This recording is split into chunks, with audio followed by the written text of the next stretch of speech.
Diskusikan terkait dengan peluang bagian yang keempat ya, terkait dengan peluang suatu kejadian subnya. Oke, ini tujuan pembelajarannya juga bisa kalian baca ya, sebelumnya juga sudah ada. Ini juga peta konsepnya. Jadi sekarang kita bicaranya terkait dengan peluang suatu kejadian ya. Oke, jadi seperti ini kira-kira uraian akan kita coba diskusikan. Oke, pertama peluang suatu kejadian, ya kan? Coba kalian perhatikan contoh peristiwa berikut ini, pengelompokan gen dalam pembuahan yang menentukan bentuk fisik manusia, kecelakaan lalu lintas akibat kesalahan dalam mengendarai kendaraan, bertumpuknya partikel terkecil di alam yang menimbulkan gejala fisika dalam kimia tertentu, gitu ya. Oke, peristiwa-peristiwa tersebut merupakan contoh kejadian yang tidak dapat dikendalikan oleh manusia. Oleh karena itu, kita hanya dapat mengerjakan segala sesuatu sebaik mungkin dengan mencoba menilai kemungkinan-kemungkinan yang dapat terjadi. Setiap kali kita memikirkan kejadian, hasilnya di luar pengaruh kita, ya kan? Kita secara otomatis tidak bisa menaksir peluangnya. Seperti yang telah disinggung sebelumnya, ya kan, pembahasan ini terkait dengan peluang bermula dari permainan judi misalkan gitu ya. Oleh karena itu dalam pembahasan ini digunakan alat permainan judi seperti kartu, dadu gitu ya kan, mata uang logam. Hal ini dimaksudkan untuk memudahkan kita dalam memahami konsep yang sedang dijelaskan. Ya, biar lebih gampang langsung aja ya kita perhatikan. Pertama, terkait dengan percobaan, ruang sampel sama kejadian. Percobaan kira-kira pengertiannya seperti ini ya. Nanti bisa kalian baca. Ya kan, ruang sampel juga seperti ini, kejadian ruang sampel atau disingkat juga kejadian seperti ini ya. Begitu juga sampai kejadian majemuk, kalian baca aja. Oke, contoh. Misalnya, ya kan? Nah, pada percobaan sebuah kubus, ya kan? Sebuah kubus, ya kan? Nah, kejadian munculnya ya bilangan genap, dan B kejadian munculnya bilangan prima. Nyatakan berikut dalam sebuah himpunan. A, pertanyaannya misalkan ruang sampelnya berapa, kejadian A sama kejadian B. Oke, jadi seperti kita bersama, kubus itu kan ada 6 sisi ya kan, bernomor 1 sampai nomor 6. Permukaan dapat menunjukkan ya kan, nomor 1 sampai nomor 6. Seperti gambar inilah kira-kira ya kan. Oke, jadi dari sini ruang sampelnya itu kemungkinannya kan pasti cuma 6 ya. Makanya ruang sampelnya ya S, anggotanya 1, 2, 3, 4, 5 sampai 6 gitu. Kemudian A tadi apa? Kejadian munculnya bilangan genap. Jadi kejadian ini bilangan genap. Berapa aja yang mungkin kejadian genap? 2, 4 sama 6. Makanya 2, 4, 6 gitu. Jadi juga kejadian B. Apa kejadian B tadi? Muncul bilangan prima. Bilangan prima berapa aja? 2, 3 sama 5. Nah, ini kejadian B-nya gitu. Bisa dipahamin ya? Oke. Kemudian yang selanjutnya, ya kan? Nah, misalkan uang logam, ya kan? Nah, dilemparkan. Misalkan ruang sampelnya apa aja? Kejadian B misalkan munculnya satu angka, kejadian munculnya kedua gambar gitu ya kan. Oke, jadi misalkan seperti ini, kita perhatikan ya kan. Nah, memiliki dua sisi. Kalau enggak angka, gambar. Ya kan, pada percobaan melempar dua koin ya kan, ruang sampel ditentukan dengan berapa cara ya kan. Kita perhatikan aja, misalkan ini koin 1, ini koin 2, kita pasangkan. Jadi kemungkinannya kan angka-angka, angka gambar, gambar angka sama gambar, nggak ada kemungkinan yang lain. Makanya ruang sampelnya kalau 2 koin dia ada 4 nih, angka-angka, angka gambar, gambar angka, gambar gambar. Kemudian selanjutnya B, kejadian munculnya satu angka. Satu angka itu kan bisa angka gambar, bisa gambar angka, karena itu berbeda kan? Iya, jadi ada 2, ya kan? Nah, kemudian C, kejadian munculnya keduanya gambar. Dua-duanya gambar juga ada sekali, ya kan? Nah, ini tadi gitu. Bisa dipahamin ya? Gitu juga nanti untuk 3 logam, ya kan? 3 logam, 4 logam bisa kalian uraikan gitu gimana ruang sampelnya gitu. Ya. Oke. Kemudian selanjutnya pengertian suatu peluang suatu kejadian, ya kan? Ini definisi empirisnya bisa kalian baca gitu ya.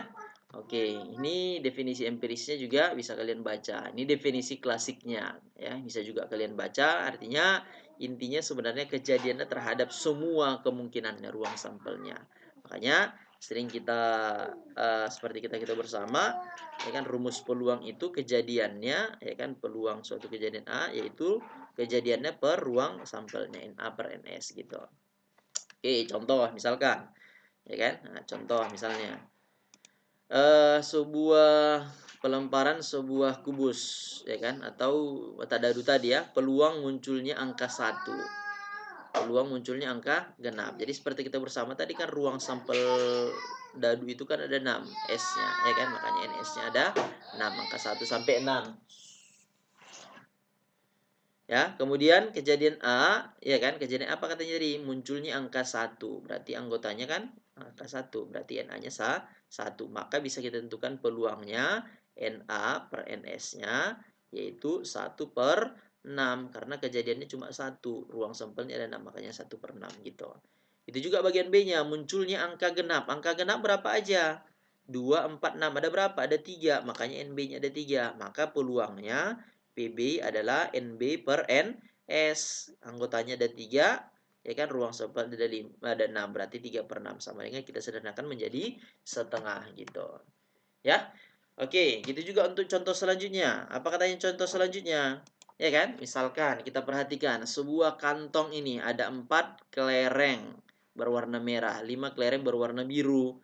Diambil sebutir kelerengnya secara acak. Tentukan peluang terambil itu adalah berwarna merah sama berwarna biru. Oke, jadi dari sini bisa kita tentukan ruang sampelnya kan ada 9 ya. Ada 9, 4 tambah 5. Karena tadi berwarna merah itu 4, berwarna biru itu ada 5. Jadi NS-nya ada 9. Pertanyaannya, diambil sebuah kelereng berwarna merah. Berapa banyak merah? Ada 4. Makanya peluang terambilnya merah, ya kan? Nah, berarti duluan, makanya 4/9 gitu. Ya, itu juga yang berwarna biru, ya kan? Berwarna biru ada berapa? Ada 5, makanya peluang terambilnya berwarna biru adalah 5/9 gitu. Bisa dipahamin ya? Oke. Ini contoh selanjutnya yang lebih tinggi lagi. Ya kan? Nah, ini udah digabungkan dengan yang sebelumnya ya. Misalkan dalam sebuah kotak ada 5 ini katanya. Ya kan? Bola berwarna merah, 2 bola berwarna putih, 3 bola berwarna biru. 3 bola diambil sekaligus secara acak dari kotak tersebut. Pertanyaannya tentukanlah peluang dari A, B sama C gitu. Oke, seperti kita bersama pengambilan 3 bola, ya kan? 10 bola. Kenapa 10 bola? 5 bola berwarna merah, 2 bola berwarna putih, 3 bola berwarna biru. Jadi dijumlahkan semua, makanya ada 10 bola. Ya kan? Oke, makanya kombinasi 3 dari 10 diambil itulah ruang sampelnya. Ya kan? NS-nya. Kombinasi 3 dari 10. Jadi kita uraikan ini 10 faktorial, ya kan? Dikali 9 kali 8 kali 7 per 3 kali 2 kali 1 gitu ya. Oke, 7 faktorial. 7 faktorial ini kita coret. Ya kan? 3 dengan 9, 3. 2 dengan 8, 4. Ya kan? 4 kali 3, 12 kali 10. Makanya 120 ini ruang sampelnya. Oke, sekarang baru kita cari kejadiannya. Apa kejadiannya?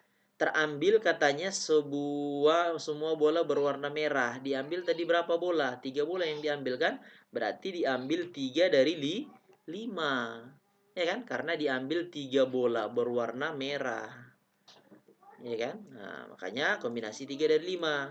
Berarti kombinasi 5 faktorial per 5 dikurang 3 kan 2 ya. Oke, per 3 faktorial. Kita uraikan juga. 5 kali 4 kali 3 faktorial per 3 faktorial, ya kan, dikali 2 kali 1. 3 faktorial ini kita coret, 2 kali 1 2, ya kan, 5 kali 2 jawaban kita 10. Berarti kejadiannya 10. Makanya peluangnya NA per NS 10/120. Makanya dapatlah 1/12 gitu. Bisa dipahamin ya? Oke. Bagian B-nya juga sama, ya kan? Terambil 2 bola berwarna merah.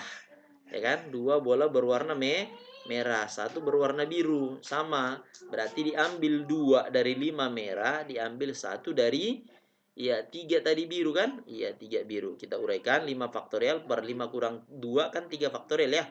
5, 3 dikurang 1 berarti 2 faktorial gitu. Udah, kita uraikan berarti kejadiannya 3. Ruang sampelnya tadi berapa? Ada 120 tadi kan? Makanya NB-nya per NS 30/120 kita sederhanakan. Jadi 1/4 gitu. Bisa dipahamin ya? Oke, gitu juga untuk bagian C-nya. Apa yang ditanya? Hampir sama. Ya, hampir sama. Terambil 3 bola dengan warna yang berlainan. Berarti maksudnya apa? Masing-masing 1 kan? Iya, masing-masing 1. Berarti maksudnya apa? 1 berwarna merah, 1 berwarna putih, 1 berwarna biru. Makanya diambil masing-masing 1. Diambil 1 dari 5, diambil 1 dari 2, diambil 1 dari 3. Kita uraikan juga 5 kurang 1, 4 faktorial. 2 kurang 1, 1 faktorial. Ya kan, masing-masing. Berarti 5 kali 2 kali 3. Jadi 30 cara. Berarti kombinasinya, berarti kan kejadiannya per ruang sampelnya. Ruang sampelnya tadi berapa? 120. Makanya 30 per 120.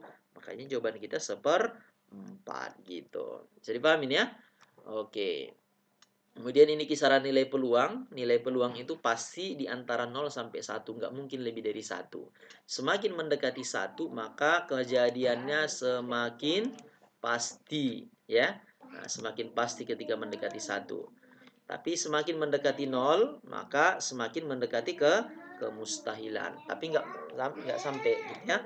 Oke, contohnya misalkan gini, ya kan? Sebuah kubus bernomor dilempar 1 kali, gitu ya.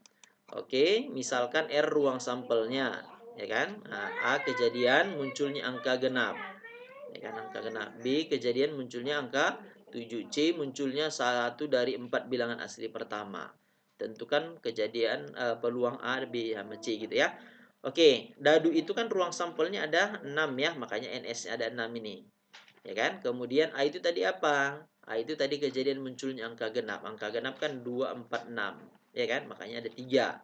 Kejadian B tadi apa? Munculnya angka 7. Nggak ada kan munculnya angka 7, makanya 0. Nggak ada. Gitu. Kalau C itu tadi apa? C kejadian munculnya salah satu dari 4 bilangan asli pertama.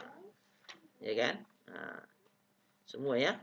Oke. Berarti peluangnya, ya kan? Nah, NA per NS 3/6. Tadi 3 anggotanya, makanya 3/6 disederhanakan setengah. NB-nya kan nggak ada kejadian tadi kan, makanya 0/6, jawabannya 0. Kejadian muncul angka 7 mustahil, nggak mungkin karena mata dadunya cuma 1 sampai 6, nggak mungkin angka 7, makanya di sini mustahil gitu maksudnya. Ya C, kejadian munculnya. C tadi apa? Ya, C, kejadian munculnya salah satu dari 6 bilangan asli pertama. Pasti muncul, makanya ada 6 ini kan. Iya, makanya ada 6 gitu. Ya, jadi 6/6 1. Angka 1 ini maksudnya kejadian munculnya 1 dan pasti terjadi gitu. Bisa dipahamin ya? Oke. Oke, ini latihannya bisa kalian kerjakan ya di eh, bahannya. Oke, sampai di situ jelas ya. Terima kasih. Assalamualaikum warahmatullahi wabarakatuh. Semangat pagi ya. Oke.